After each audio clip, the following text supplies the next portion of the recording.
যুবক যুবতী আছো এই লেকচার তোমরা যারা শুনছো, তোমাদের মধ্যে কেউ যদি জেনা করে থাকো, অবিবাহিতর কথা বলছি, তোমাদের কাদের মধ্যে এখন 100 বেত্রাঘাতের শাস্তি ঝুলে আছে। সূরা নূরের 1 থেকে 3 নম্বর আয়াত পড়ে দেখবে, অবিবাহিত যুবক যুবতী যদি জেনা করে তাদের শাস্তি হচ্ছে 100 বেত্রাঘাত, তাও জনসমক্ষে, এবং এক বছরের জন্য নির্বাসন। এই বিধানগুলো যদি পৃথিবীর কোনো দেশেও না থাকে, আসমানে আছে। মরার সাথে সাথেই এই বিধান কার্যকর হবে ইনশাআল্লাহ।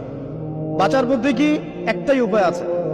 এই লেকচার কানে চলে গেছে, অনতি বিলম্বে ওযু করবে, ওযু করে খালেস ভাবে রাতের শেষ রাতে জায়নামাজ বিছাবে, জায়নামাজ বিছিয়ে আল্লাহর সামনে দাঁড়িয়ে 2 রাকাত নামাজ পড়বে, পড়ে নিজের পাপের কথা স্মরণ করে চোখ দিয়ে দরদর করে পানি ফেলে দিবে, আল্লাহকে সেজদা গিয়ে বলবে, আল্লাহ আমি জিনা করেছি, আমাকে মাফ করে দাও, আমার এই পাপের কথা কেউ জানে না, তুমি জানো, মাফ করে দাও।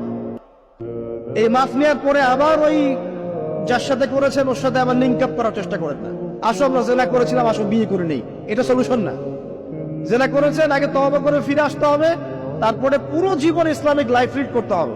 আল্লাহ যদি দেখেন যে হ্যাঁ আপনি ঠিকঠাক তওবা করে আল্লাহর কথা চলছেন, আল্লাহ তখন আপনাকে নেককার স্ত্রী দিবে ইনশাআল্লাহ।